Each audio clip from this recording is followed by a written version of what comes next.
ہم شروعات کرنے جاتے ہیں بسم اللہ الرحمن الرحیم نحمدہ ونصلی علی رسولہ الکریم اما بعد فاعوذ باللہ من الشیطان الرجیم بسم اللہ الرحمن الرحیم۔ اگر گیتی سراسر بات گیرت چراغ چشتیاں ہرگز نہ میرت۔ میرت الاسرار چشتیوں کا ایک ایسا شاہکار جسے حضرت خواجہ عبدالرحمن چشتی علیہ الرحمہ نے غریب نواز کے باطینی اشارے پر لکھا۔ دوستوں، یہ علم دنیا کا بہت ہی اوتھینٹک شاہکار ہے، اس کی بات کو مانا جاتا ہے میرت الاسرار۔ اور دوستوں، یہ میرت الاسرار جو ہے، میں آپ کو بتاؤں کہ یہ جو ہے ہمارے 1150 سال کا تصوف کی تاریخ ہے۔ 1100 سال کا تصوف اس میں موجود ہے۔ دوستوں، میں مقدمہ پڑھتا ہوں۔ حالات مصنف، کتاب میرات الاسرار جو ہے، اس کے مصنف کا نام اس میں گرامی ہے حضرت شیخ عبدالرحمن۔ دوستوں، میرات یعنی آئینہ، اسرار یعنی راز۔ بیٹے کرسی لے آؤ نا، آپ کے لیے لے آؤ، یہ کرسی اوپر سے لے لو۔ میرات الاسرار دوستوں، آئینہ اللہ کے رازوں کا۔ دوستوں، سب سے پہلے ہم مقدمہ پڑھنے جا رہے ہیں حالات مصنف۔ کتاب میرات الاسرار کے مصنف کا اس میں گرامی حضرت شیخ عبدالرحمن ہے۔ آپ سلسلہ عالیہ چشتیہ صابریہ سے تعلق رکھتے ہیں۔ آپ مغلیہ خاندان کے بادشاہ جہانگیر اور شاہجہاں کے ہم عصر ہیں، یعنی جہانگیر اور شاہجہاں کے وقت کے بزرگ ہیں۔ شہنشاہ اورنگزیب کے چند ایام بھی آپ نے دیکھے ہیں، یہاں تک کہ آپ جو ہے جہانگیر کے زمانے میں بھی تھے، آپ شاہجہاں کے زمانے میں بھی تھے، اور کچھ ایام، کچھ سال جو ہے آپ نے جو ہے وہ اورنگزیب کے بھی دیکھے۔ اور آپ کی جو نسبت ہے، نسبتاً آپ قریشی ہاشمی علوی ہیں۔ آپ قریشی ہاشمی اور علوی ہیں، یعنی مولا علی کی اولاد میں سے۔ اور آپ کے آبا و اجداد کا شمار مشائخ کبار میں ہوتا ہے۔ شیخ عبدالرحمن چشتی جو ہیں، ان کے جو آبا و اجداد تھے، یعنی ان کے جو باپ دادا تھے، وہ بڑے بڑے مشائخ گزرے ہیں۔ دوستوں، آپ کی بیعت حضرت شیخ حمید سے تھی۔ حضرت شیخ حمید سے آپ بیعت تھے، جو حضرت شاہ احمد عبدالحق رضولوی رحمت اللہ علیہ کے خاندان کے مشہور بزرگ ہیں۔ عبدالحق رضولوی رحمت اللہ علیہ، دوستوں، یہ وہ عبدالحق رضولوی رحمت اللہ علیہ ہیں جن کی بارگاہ میں ایک مرید حاضر ہوا اور عرض کرنے لگا کہ حضور، تجارت کے لیے جا رہا ہوں اور مجھے جو ہے اجازت مرحمت فرمائیے۔ آپ نے کہا اچھا جو بالکل آپ تجارت کے لیے جائیے، مگر میری حد سے تجاوز نہ کیجیے گا۔ اچھا حضور، آپ کی حد بتا دیجئے کہاں تک ہے؟ تو آپ نے فرمایا کہ سمندر کے اس کنارے سے اس کنارے تک۔ یہ چشتی بزرگوں کا، جو وسط میں چشتی بزرگ ہوئے، یہ ان کا احوال ہے دوستوں، یہ ان کے حالات ہیں دوستوں، اور یہ ان کا احوال ہے دوستوں۔ دوستوں، روحانی طور پر آپ پر حضرت شیخ احمد عبدالحق قدس سرا کی چشم عنایت رہی ہے۔ ٹھیک ہے نا دوستوں، آپ پر چشم عنایت رہی ہے۔ دوستوں، جس کی وجہ سے آپ نے بڑے روحانی مقامات حاصل کیے، ہے نا، اور طے کیے۔ نیز حضرت خواجہ خواجگاں فخر کون و مکاں امین معرفت قطب المشائخ و بر و بحر حضرت خواجہ معین الدین چشتی حبیب اللہ کی روحانیت سے بھی آپ نے بہت فیضان حاصل کیا، اور حضرت اقدس کے زیر تربیت انڈر ہز باطینی تربیت اٹیونمنٹ رہ کر بلند روحانی منازل پر پہنچے، بڑے بلند روحانی منازل طے کیے۔ دوستوں، نیز نظام باطنی کے تحت آپ شاہان مغلیہ کے معمولات کی دیکھ بھال اور حفاظت اسلامیہ پر بھی مامور تھے۔ باطنی نیز نظام باطنی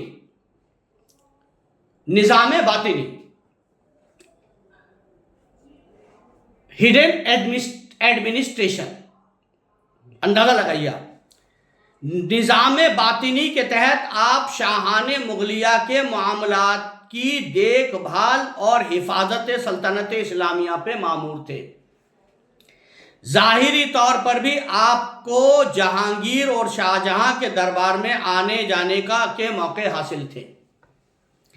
اس سے یہ پتہ چلتا ہے کہ یہ جو شاہان وقت تھے، ان کو روحانی طاقت کے دم پر اپنی سلطنتیں چلایا کرتے تھے۔ ظاہری طور پر بھی آپ کو جہانگیر اور شاہجہاں کے دربار میں آنے جانے کی اجازت تھی، موقع حاصل تھا، اور اکثر مجالس میں آپ کو شرکت رہتی تھی۔ آپ کی شرکت، آپ شاہ ابو سعید کے بڑے دوست تھے، جو حضرت شاہ عبد القدس گنگوہی رحمت اللہ علیہ کی پشت پر تھے، تیسری پشت پر تھے۔ کون؟ کن سے حاصل تھی؟ آپ شاہ ابو سعید کے بڑے دوست تھے، جو حضرت شاہ عبد القدس گنگوہی قدس سرا سے تیسری پشت پر تھے، ٹھیک ہے نا، اور اکابرین مشائخ میں سے تھے۔ یاد رہے کہ شاہ عبد القدس گنگوہی سلسلہ عالیہ چشتیہ صابری کے نامور مشائخ میں سے ہیں، جنہوں نے حضرت صابر علی احمد علاء الدین صابر کلیری کا دفینہ ثانی کیا تھا اور جنازہ ثانی پڑھایا تھا۔ آپ کو یاد رہے، اس سے پہلے 200 سال پہلے فرشتوں کو حکم ہوا تھا کہ آپ کو غسل دے کر اور آپ کا جنازہ 2 پتھروں کے نیچے رکھ دیں، جہاں پر 200 سال تک چڑیا بھی نہیں اڑ سکی کبھی، 12 کوس کے اندر۔ اس کے بعد حضرت عبد القدس گنگوہی نے یہ کام انجام دیا۔ آپ کی عظمت کا اندازہ اس بات سے ہو سکتا ہے کہ آپ کو لا تعداد سلاسل سے روحانی فیضان حاصل تھا، اور آپ کی بدولت یہ سارے سلاسل آج تک ہندوستان میں قائم و دائم ہیں۔ یہ جو قادریہ، نقشبندیہ اور دوسرے سلسلے جو ہندوستان میں آئے ہیں، ان سلاسل کو لانے والے حضرت عبد القدس گنگوہی ہیں ہندوستان میں۔ ہندوستان ان سارے سلاسل کی، قادریہ، نقشبندیہ، سہروردیہ اور جتنے بھی سلاسل ہندوستان میں آئے، ان سب کی جائے پناہ میرے خواجہ کا ہندوستان بنا۔ آپ دیکھ سکتے ہیں جہاں سے یہ سلاسل نکلے ہیں وہاں اب یہ سلاسل نہیں رہے، لیکن میرا خواجہ کے ہندوستان میں یہ سلاسل آج بھی زندہ اور پائندہ ہیں۔ اس لیے تمام سلاسل پر فیضان چشت جاری اور ساری ہے۔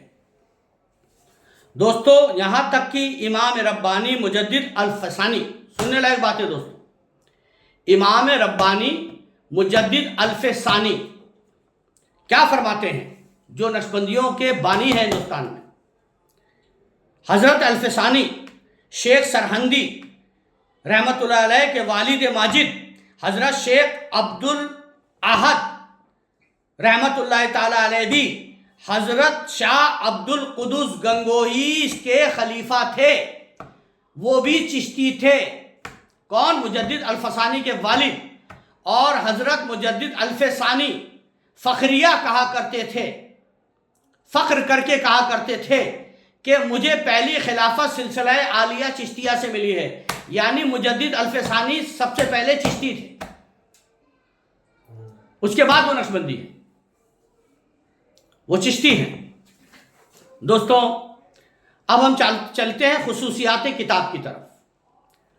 دوستوں، خصوصیات کتاب میرات الاسرار کی پہلی خصوصیت یہ ہے کہ یہ ایک ایسی جامع کتاب ہے جس میں 11 طویل صدیوں کے اولیاء کرام کے حالات، نظریات، منازل، مقامات اور ملفوظات بڑی شرح کے ساتھ بیان کیے گئے ہیں۔ اولیاء کرام کے حالات اور باطنی احوال کے متعلق اگرچہ لا تعداد کتابیں وجود میں آ چکی ہیں، لیکن اس قدر طویل عرصے کے اولیاء اللہ کا ذکر کسی کتاب میں نہیں ملتا یکجا۔ رسالہ قشیریہ اسلامی تاریخ کی صرف 3 صدیوں کے اولیاء پر مشتمل ہے۔ رسالہ قشیریہ 3 صدیوں کے، کشف المحجوب 4 صدیوں پر، 4 صدیوں کے اولیاء کے بارے میں، تذکرۃ الاولیاء 5 صدیوں کے اولیاء پر مشتمل ہے، صرف 500 سال، اور نفحات الانس تقریباً 7 صدیوں کے اولیاء کرام کے حالات پر مشتمل ہے۔ نفحات الانس ملا جام۔ لیکن میرات الاسرار نہ صرف تاریخی اسلام کی 11 صدیوں کے اولیاء اللہ کے حالات زندگی اور باطنی احوال پر مشتمل ہے، بلکہ مختلف ممالک، مختلف ادوار، مختلف اقوام اور مختلف قسم کے تہذیب و تمدن، عادات، خصائل، حسب و نسب، رنگ و نسل کے اولیاء، مشائخ کی تعلیمات میں جو یکسانیت، وحدت فکر، وحدت مقصد اور وحدت عمل کا جذبہ کار فرما رہا ہے، وہ فاضل مصنف نے روز روشن کی طرح واضح کر دیا ہے۔ یعنی بہت ہی زبردست طریقے سے اس کتاب کی جو ہے یہ لکھی گئی ہے۔ دوسری خصوصیت، اس کتاب کی دوسری خصوصیت یہ ہے کہ اس کے مصنف نے مسلک تصوف کا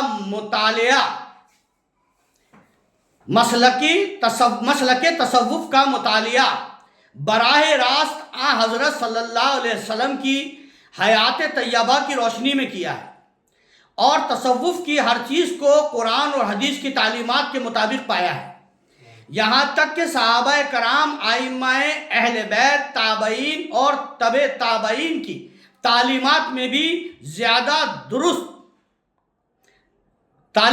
بھی زیر دست روحانی تربیت اور سلسلہ ہائے بیعت، رشد و ہدایت، اذکار و مشاغل، اخذ فیضان اور قرب معرفت حق کے مختلف طریق و قوائف پر ریسرچ کر کے ثابت کر دیا ہے کہ ان تمام صدیوں کے اولیاء کرام کا مسلک و مشرب بآئینہ وحی تھا، جو حضرت صلی اللہ علیہ وسلم، ائمہ اہل بیت، تابعین، تبع تابعین کا تھا۔ یعنی عبادات، ریاضات، مجاہدات اور توجہ شیخ نے طالبان حق کا تزکیہ نفس کر کے ان کی روحانی طاقت میں اضافہ کیا اور قوت پرواز کے ذریعے قرب و وصال حق حاصل کرنا کیا۔ بدقسمتی سے یہی چیزیں ہیں جسے علماء ظواہر نے کھول کر اسلام کے صرف ظاہر ڈھانچے پر اکتفا کر لیا ہے۔ ہم نے اس کی روحانی طریقت، معرفت اور حقیقت یہ کیا ہے، مگر علماء ظاہر نے کیا ہے کہ صرف اسلام کے ظاہری ڈھانچے کو آپ کے سامنے پیش کیا، اور جس سے اسلام کو وہ ضعف اور زوال لاحق ہوا کہ جس کا ہم آج مشاہدہ کر رہے ہیں۔ مولوی صاحب نے، علماء نے جو باطن تھا حضور پاک کا، جو اسلام کا باطن تھا، اس کو امت کے سامنے پیش نہیں کیا، بلکہ وہ ظاہری پارٹ امت کو دیا، جس کی وجہ سے یہ جو ہوا اسلام کو ضعف یعنی کمزوری حاصل ہوئی مسلمانوں کو، اور زوال ہوا، اور زوال حق کے ہوا کہ جس کا ہم آج تک مشاہدہ کر رہے ہیں، جس کو ہم آج تک دیکھ رہے ہیں کہ ہمیں کیا زوال ہوا جب ہم نے اسلام کے باطن کو لوگوں تک نہیں پہنچایا، تو اس کا زوال آج ہم دیکھ رہے ہیں دنیا میں۔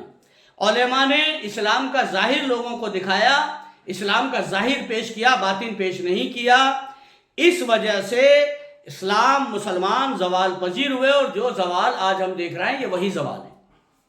ٹھیک ہے دوستو، اس میں شک نہیں کہ علماء ظواہر نے بڑی کاوش اور شدت سے اسلام کی ظاہری تعلیمات کو ترجیح دی ہے، اور اسوہ حسنہ پر کافی حد تک عمل پیرا ہونے کے لیے جد و جہد کی ہے، لیکن انہوں نے بدقسمتی سے اسوہ حسنہ کے ظاہری پہلو کو مد نظر رکھا، لیکن باطنی پہلو کو بالکل نظر انداز کر دیا۔ وہ یہ بھول گئے کہ اتباع نبوی کی بھی دو قسمیں ہیں۔ فالو جو کرتے اس کو کہتے ہیں اتباع، فالو کرنا نبی کو۔ اتباع نبوی کی بھی دو قسمیں ہیں، نبی کو فالو کرنے کی دو قسمیں ہیں۔ ایک اتباع معنوی یعنی اتباع باطنی، باطنی طور پہ فالو کرنا، آپ کے باطن کو فالو کرنا۔ دوسرا ہے اتباع صوری یعنی اتباع ظاہری۔ ایک ہے اتباع معنوی، ایک اتباع صوری۔ اتباع صوری تو کی گئی ظاہری، لیکن اتباع معنوی یعنی باطنی نہیں کی گئی۔ اتباع ظاہری میں حضرت صلی اللہ علیہ وسلم کی طرح زندگی بسر کرنا، عبادت کرنا، جہاد کرنا، غرض یہ تمام افعال و اقوال ہیں، ٹھیک ہے نا، یعنی آپ نے جو کہا اور جو کیا ظاہراً وہ امت تک پہنچایا گیا، آپ کی پیروی اس میں شامل ہے ظاہری۔ لیکن اتباع معنوی یعنی اتباع باطنی کا مطلب یہ ہے، اتباع باطنی یعنی ہڈن فالوئنگ۔ اتباع باطنی یہ ہے کہ حضرت صلی اللہ علیہ وسلم کو حق تعالیٰ کے ساتھ جو عشق تھا، جو محبت تھی، جو ذوق تھا، جو شوق تھا، جو قرب و معرفت تھی، جو حضوری تھی اور وصال حاصل تھا، اسے حسب استعداد حاصل کرنے کی کوشش کرنی چاہیے، کیونکہ یہی غرض و غایت اسلام ہے کہ رسول اللہ کے باطن کو فالو کیا جائے۔ اور قرآن و حدیث کی تعلیمات کا مدعا و مقصد ہے بھی یہی ہے کہ باطن کو فالو کیا جائے میرے نبی کی۔ اور اولیاء کرام خاصان بارگاہ کی وہ جماعت ہے، اولیاء کرام خاصان بارگاہ یعنی اللہ کے خاص بندوں کی وہ جماعت ہے جنہوں نے نہایت شد و مت سے اتباع ظاہری اور اتباع باطنی دونوں پر عمل کر کے اپنی قلبی اور اپنی ذہنی استعداد کے مطابق قرب و وصال حق کی مختلف منازل و مقامات حاصل کیے، دولت کشف و کرامات سے نوازے گئے، اور ذات و صفات باری تعالیٰ میں فنا و بقا حاصل کر کے خلافت عالیہ کا تاج ان کے سر پر رکھا گیا۔ ہم نے علماء ظواہر نے ظاہر دیا، لیکن اولیاء کرام نے اتباع باطن کیا، اور ان کے سر پہ اللہ تعالیٰ نے ولایت کا تاج رکھا، ٹھیک ہے۔ اور اسلامی دنیا کے مختلف علاقوں میں ہدایت خلق کے لیے مامور اللہ ہوئے، یعنی حقیقی طور پر یہ اللہ کے خلیفہ ہوئے، جیسے کہ اللہ نے فرشتوں سے کہا تھا انی جاعل فی الارض خلیفہ، تو فرشتوں نے کہا ایسے کو اپنا نائب بنا رہا ہے، وائس جیرنٹ بنا رہا ہے، جو دنیا میں جا کر قتل و غارت گری کرے گا، خون بہائے گا لوگوں کے۔ تو اللہ تعالیٰ نے فرمایا کہ میں جو جانتا ہوں وہ تم نہیں جانتے کہا، اور اللہ تعالیٰ نے کہا یہ جو جانتا ہے وہ تم نہیں جانتے، تم میرا ظاہر جانتے ہو، یہ میرا باطن جانتا ہے۔ اگر تمہیں شک ہے تو چلو میں بتا دیتا ہوں، چلو آدم ان کو باطن بتا دیا جائے کچھ تھوڑا بہت۔ جب انہوں نے باطن کی بات کی تو سارے فرشتے جو ہے سجدے میں گر گئے۔ وہی آدم کو جو باطن اللہ تعالیٰ نے تعلیم فرمایا تھا اور جو معراج میں رسول اللہ کو باطن عطا ہوا تھا، تو اولیاء کرام نے کیا کیا؟ ظاہر اور باطن دونوں پہ عمل کیا، اور دنیا میں اللہ کے خلیفہ بنتے آ رہے ہیں اور بنتے رہیں گے۔ یہ اللہ کے خلیفہ ہوتے آئے ہیں، ان کے سر پر اللہ نے ہر دور میں خلافت کا تاج رکھا، اور انہوں نے اللہ کی پہچان قائم کی اور تاجدار ہوئے۔ ٹھیک ہے؟ اولیاء کرام کی اس جامعیت یعنی اتباع ظاہر و اتباع باطن کو اپنانے سے دو امور واضح ہو جاتے ہیں، دو باتیں واضح ہو جاتی ہیں۔ اول یہ کہ علماء ظواہر کی تعلیمات کے برعکس اسلام صرف ظاہری عبادات و عمل کا ڈھانچہ نہیں ہے۔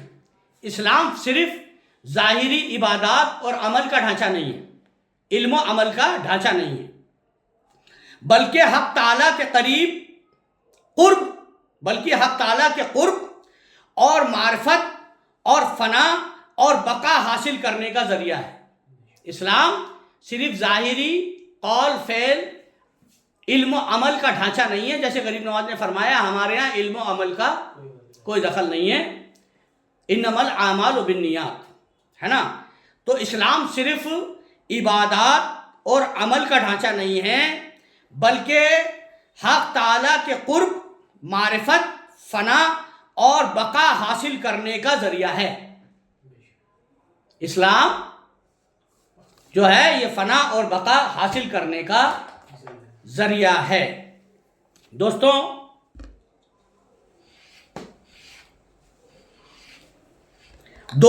دوسری بات یہ کہ اولیاء اللہ کا مشرب تصوف، سلوک اللہ، طریقت، معرفت اور حقیقت باعث کی چیز جیسے کہ باعث کج فہم اور کم عقل متعصبین کا دعویٰ ہے، بلکہ حضرت صلی اللہ علیہ وسلم،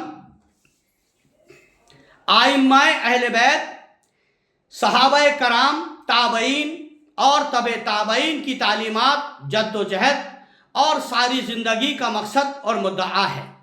کیا ہے؟ دوم یہ کہ اولیاء اللہ کا مشرب تصوف، سلوک اللہ، طریقت، معرفت، حقیقت باعث کی چیز نہیں، جیسے کہ بعض کج فہم اور کم عقل متعصبین کا دعویٰ ہے۔ ایسا نہیں ہے، بات کی کوئی چیز نہیں ہے، یہ تو بہت پہلے کی چیز ہے، آدم علیہ السلام سے چلی آ رہی ہے، تصوف پہ بات کی چیز نہیں ہے، بلکہ یہ جو طریقہ ہے یہ بلکہ حضرت صلی اللہ علیہ وسلم، ائمہ اہل بیت، صحابہ کرام، تابعین، تبع تابعین کی تعلیمات جد و جہد اور ساری زندگی کا مقصود جو ہے مقصد و مدعا ہے۔ لہٰذا اس کتاب نے تصوف، علم، روحانیت اور طریقت کے خلاف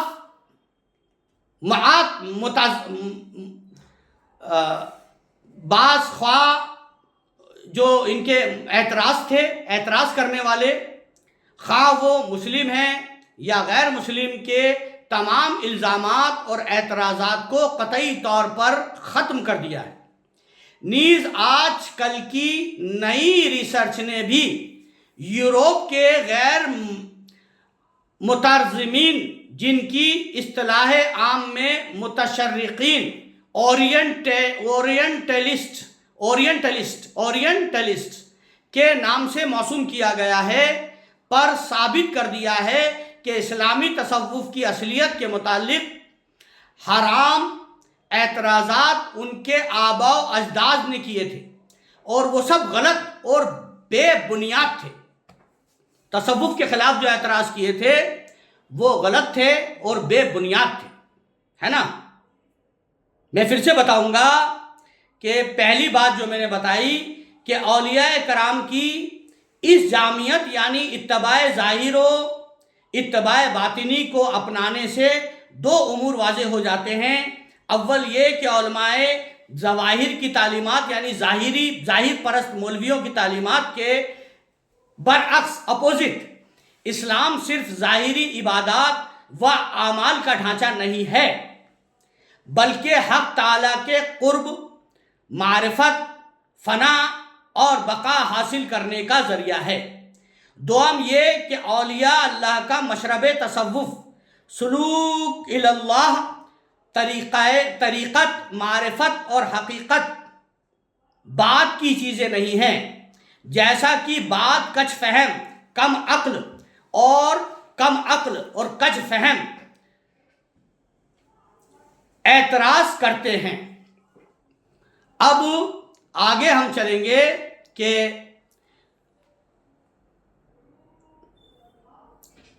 یورپ کے غیر مسلم اعتراض کرنے والوں کو اصطلاح عام میں متشرقین اورینٹلسٹ کے نام سے موسوم کیا گیا ہے.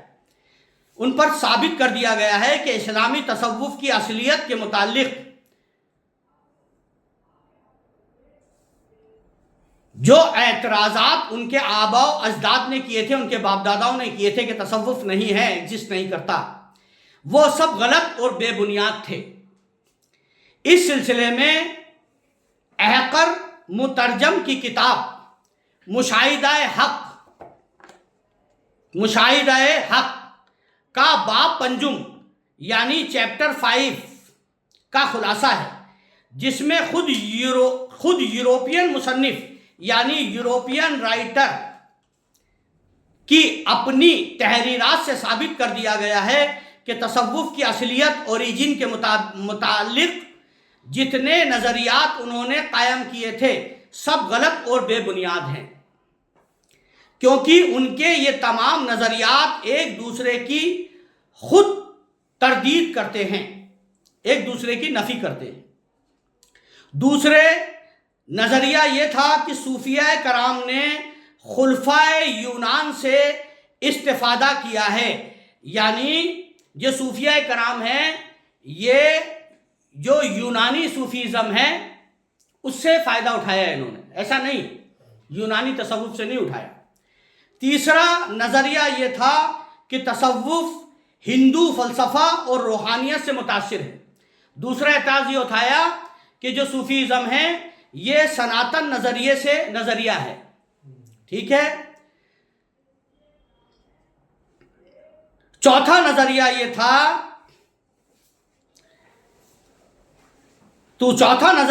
تھا یہ بدھ مذہب سے متاثر ہے کہ صوفیزم جو ہے یہ بدھ مذہب سے آیا ہے.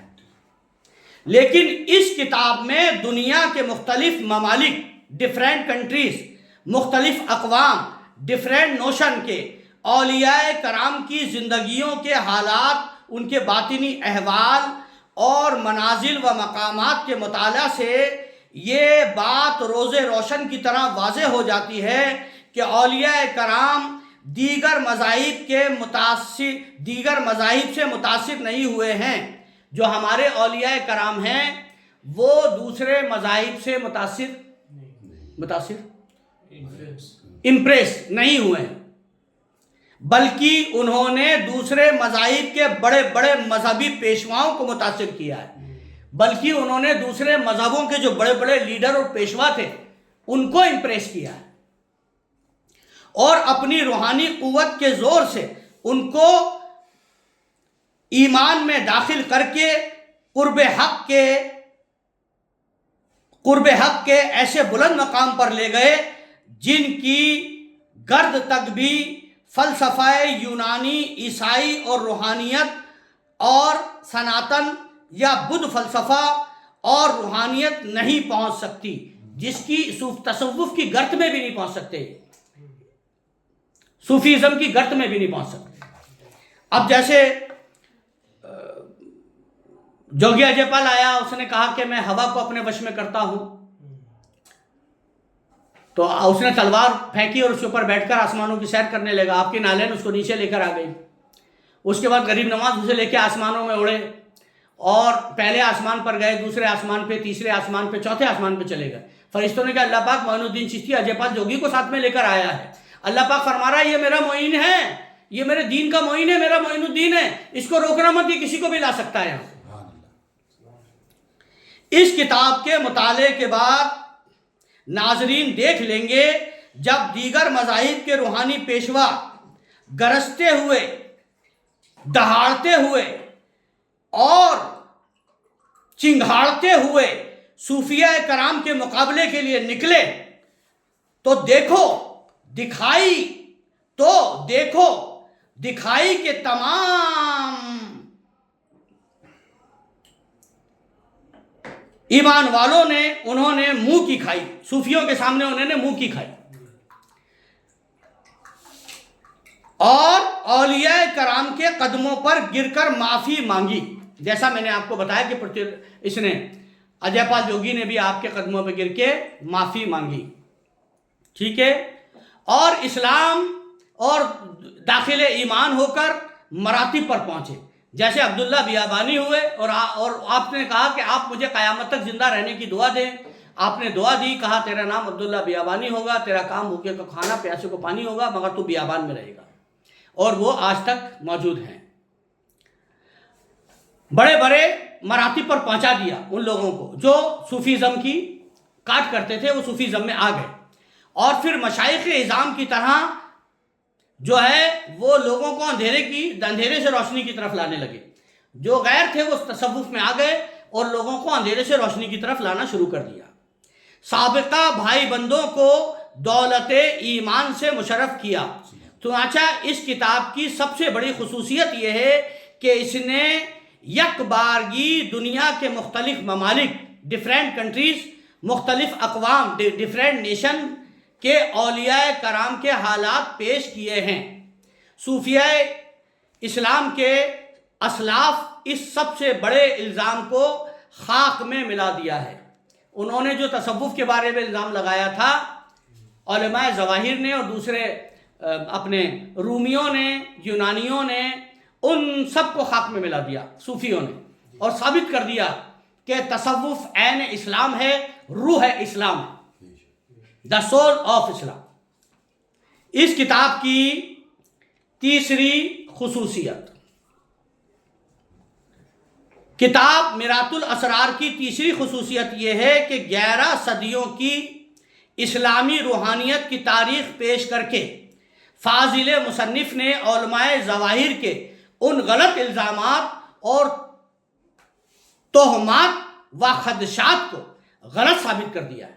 جو علماء ظاہر تہمت لگا رہے تھے, خدشہ کر رہے تھے, اس کتاب نے ان کو غلط ثابت کر دیا ہے کہ صوفیزم کچھ نہیں ہوتا, کہ صوفیاء کرام کے مجالس سما, آرائس یعنی عرس جو ہم مناتے ہیں اور سما جو قائم کرتے ہیں, علماء ظواہر جو ان کے خلاف بات کرتے تھے کہ صوفیاء کرام کے مجالس سما کی مجلسیں, آرائس یعنی عرس جو ہم مناتے ہیں چشتی, اور سما جو ہم کرتے ہیں چشتی, اور قبروں پر اجتماعات, قبروں کے اوپر اجتماع کرنا, جمع ہونا, اور نظر و نیاز کی رسومات جن کو بدعت کہتے تھے, جیسے قطعی اسم سے موسوم کیا گیا کہ سما, عرس منانا اور درگاہوں پہ اجتماع کرنا یہ بدعت ہے.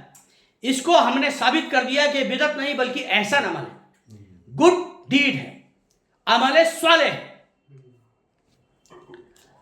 کیا گیا ہے سے اسلام کی صورت بگڑ جائے گی. انہوں نے کہا علماء ظواہر نے کہ یہ جو نئی چیز اسلام میں آ گئی ہے اس سے اسلام کی شکل بگڑ جائے گی, مگر یہ نئی چیز اسلام شریعت کو آ کے 1400 سال ہوئے ہیں, مگر یہ چیزیں تو آدم علیہ السلام کے زمانے سے جاری اور ساری ہیں.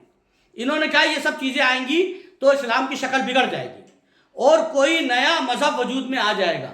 یہ علماء ظاہر نے کیا, ان کی اس بات کو اس کتاب نے کاٹا ہے.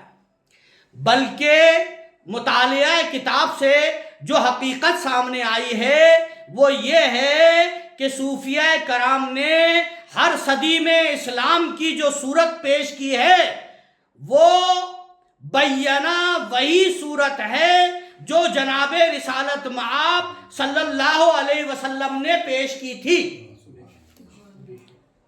ہم اولیاء کرام ہوئے، جو صوفیاء کرام ہوئے، انہوں نے اسلام کی شکل تصوف کی صورت میں جو پیش کی، وہ صورت تھی جو رسول اللہ صلی اللہ علیہ وسلم نے پیش کی تھی۔ ان حضرات نے تن من دھن کی بازی لگا کر جس جوش خروش اور ذوق و شوق سے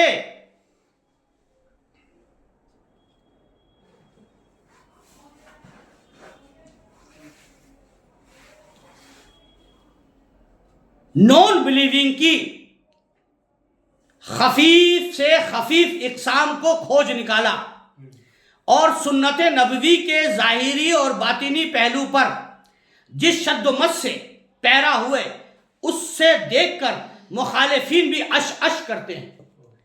جو غیر تھے ان کے باطن ان کی چیزوں میں گھس گئے اور ان کے اندر کی چیزوں کو نکالا اور پھر انہیں بتایا دیکھو تصوف حق ہے، اس طرف آ جاؤ۔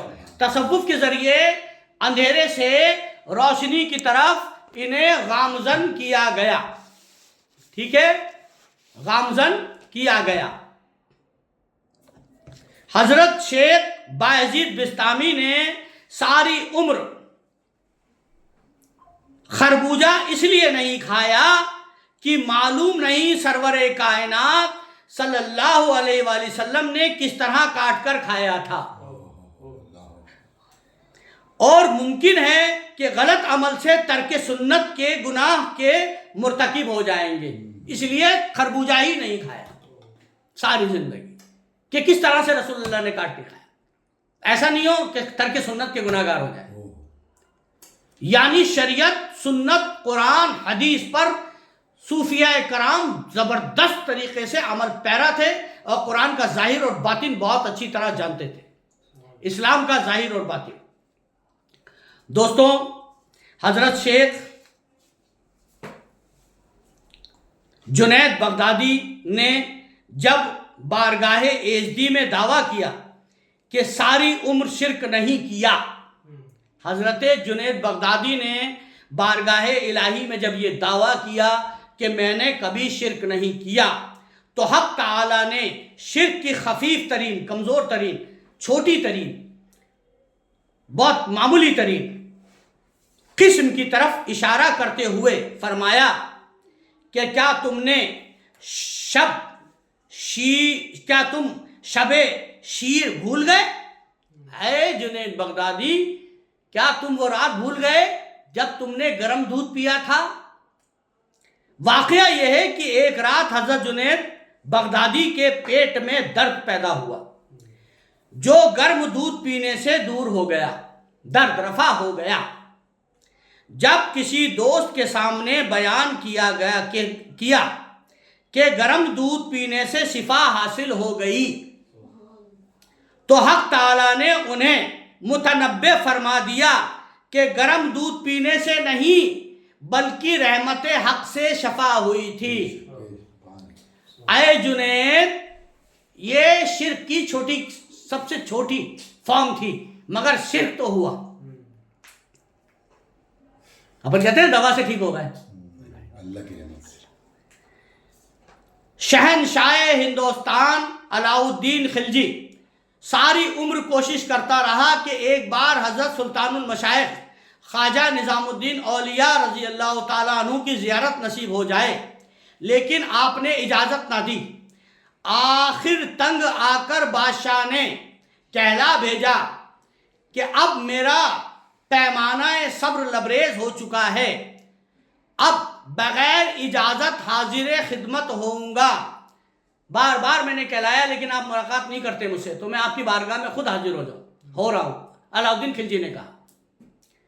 اس پر حضرت شیخ نظام الدین اولیاء نے کہلا بھیجا کہ الحمدللہ میرے گھر کے 2 دروازے ہیں، اگر تم ایک دروازے سے داخل ہوگے تو میں دوسرے دروازے سے نکل جاؤں گا۔ آپ نے علاء الدین خلجی سے ملاقات نہ کی، اس لیے میں کہتا ہوں ہمارے سلسلے میں سیاست منع ہے، ٹھیک ہے۔ سلطان محمود غزنوی نے جب حضرت شیخ ابو الحسن خرقانی کو اپنے پاس آنے کی دعوت دی تو آپ نے کہلا بھیجا کہ پیاسا کنویں کے پاس چل کر آتا ہے، نہ کہ کنواں پیاسے کے پاس۔ اس کے بعد بادشاہ نے خود ان کے در دولت پر حاضری دی۔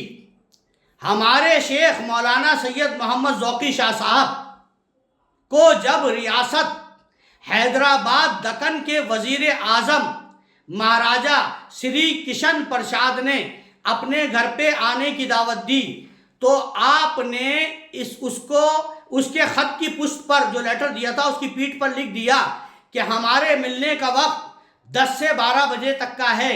اس کے بعد وہ خود آپ کی خدمت میں حاضر ہوا۔ مہاراجا کشن پرساد کا نام آپ نے سنا ہوگا۔ انہوں نے غریب نواز کی بارگاہ میں حاضری دی اور کہا غریب نواز مجھے بیٹا عطا ہو جائے، اگر آپ کی دعا سے مجھ کو بیٹا عطا ہو گیا تو میں اس کا نام آپ کے نام پر رکھوں گا۔ اللہ تعالیٰ نے اس کو بیٹا عطا کیا اور اس نے اپنے بیٹے کا نام خواجہ پرساد رکھا۔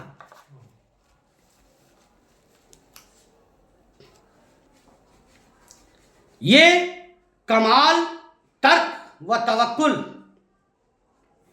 یہ کمال ترک و توکل، ترک یعنی سیکریفائز، توکل یعنی بھروسہ، بھروسے وہ کیا کہیں گے؟ بلیف۔ یہ کمال ترک اور توکل، دنیاوی دولت اور جاہ و جلال سے اجتناب، الگ جانا، دنیاوی جاہ و جلال دولت سے بھاگنا، غرض یہ ما سوائے اللہ سے اجتناب، اللہ کے سوا ہر چیز سے دور رہنا، اور حق تعالیٰ کے کمال خلوص میں تمام اولیاء کرام حضرت صلی اللہ علیہ وسلم کی زندگی کا نمونہ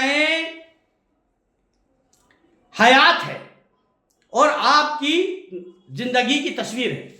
دنیا کو ترک کرنا، مالداروں سے دور رہنا، جاہ و جلال سے دور رہنا، فخر کو اختیار کرنا، یہ رسول اللہ کی سنت جلی ہے۔ تصوف سنت عین قرآن اور سنت کے مطابق ہے، یہ رسول اللہ کی سنت جو اولیاء کرام نے اپنائی۔ آپ نے بھی فقر اپنایا، آپ نے بھی اجتناب کیا غیر اللہ سے، اور یہی وہ بات ہے کہ جس کی وجہ سے اسلام تند و تیز آندھیوں اور طوفانوں کے باوجود آج تک زندہ ہے۔ یہ صوفیوں کا کمال ہے کہ یہ آج تک زندہ ہے۔ آپ اچھی طرح سے جانتے ہیں کہ 70 کروڑ انڈین سب کانٹیننٹ میں ہیں، یہ صوفیوں کے امام غریب نواز کا صدقہ ہے جو دنیا کے آدھے ہیں۔ یہ رائٹر کی بات سچی ہے کہ انہی صوفیوں کی وجہ سے اسلام زندہ ہے اور ہمیشہ زندہ رہے گا، ورنہ علماء ظواہر نے تو اتباع نبوی کے باطنی پہلو کو زندگی سے خارج کر کے اسلام کو بالکل مسخ کر دیا تھا۔ علماء ظاہر جو تھے، ظاہر پرست مولویوں نے تو رسول اللہ کے ظاہر کی اتباع کر کے اسلام کو پوری طرح سے ختم ہی کر دیا تھا۔ یہ صوفیوں کا کمال ہے جو آج اسلام جاری اور ساری ہے، اور ساری دنیا میں خود بھی مذائقہ خیز بنے، اسلام کے ظاہر کو پیش کر کے ساری دنیا میں خود بھی مذاق بنے علماء ظواہر، اور اپنے اسلام کو بھی مذاقہ خیز بنا دیا۔ نہ خود مذاق بنے دنیا کا علماء ظاہر پرستی دنیا کو پروس کر، بلکہ خود بھی مذاق بن گئے۔ آج کل کیوں لفظ ملا یا مولوی کو تنفر کے لہجے میں استعمال کیا جاتا ہے؟ ملا اور مولوی کو آج کل کیوں ایک برے طریقے سے جانا جاتا ہے؟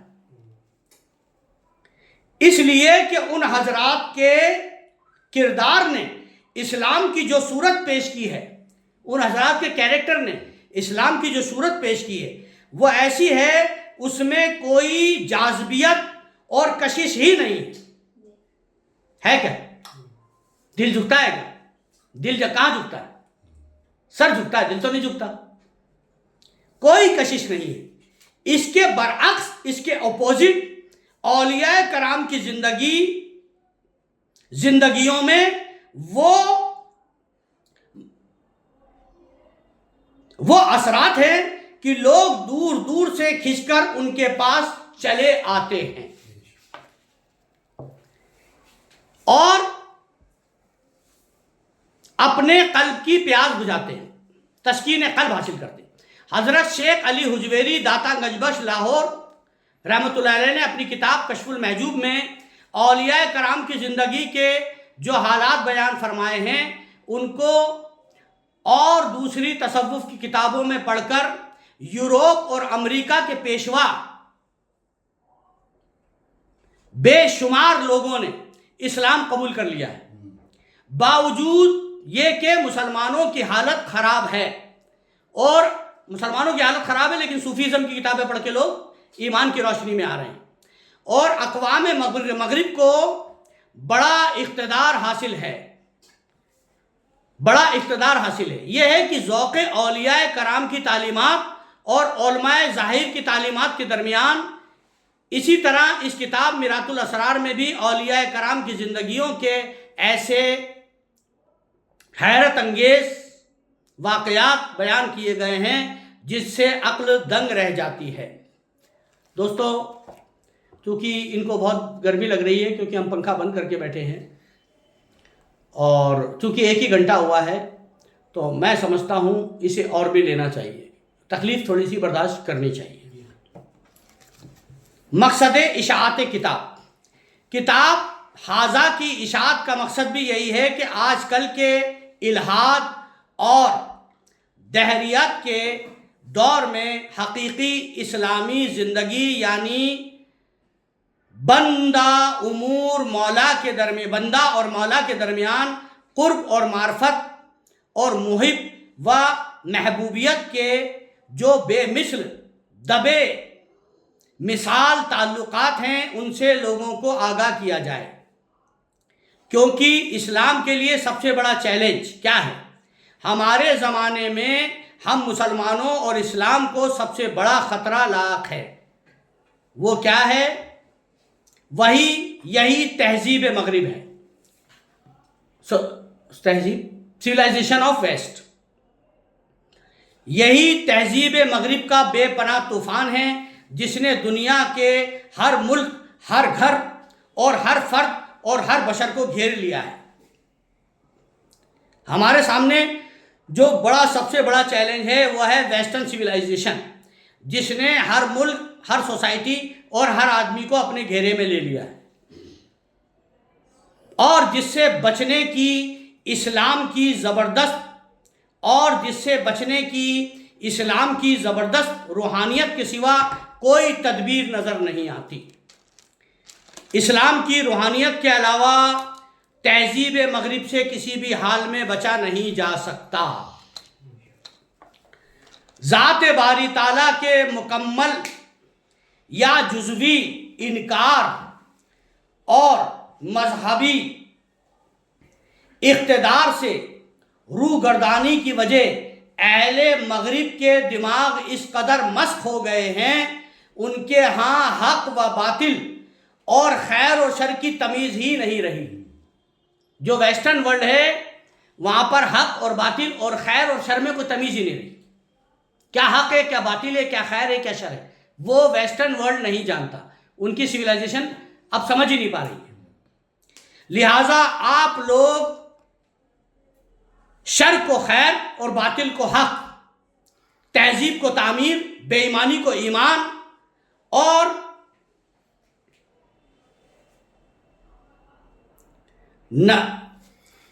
مزاری کو مکروہ اور مکر کو بہترین پالیسی کہہ کر فخر محسوس کرتے ہیں۔ اب تمہیں ویسٹ نے ایسا سکھا دیا ہے کہ جو ہے شر جو ہے وہ خیر ہے، باطل جو ہے وہ حق ہے۔ جیسے پہلے جو بھرشٹاچار تھا، آج کل سماجک شرشٹاچار ہے نا۔ تو ویسٹرن سویلائزیشن نے آپ لوگوں کو شر یہ سمجھا دیا کہ شر جو ہے وہ خیر ہے اور باطل جو ہے وہ حق ہے، اور تہذیب جو ہے وہ تعمیر ہے، یعنی توڑ پھوڑ جو ہے وہ کنسٹرکشن ہے۔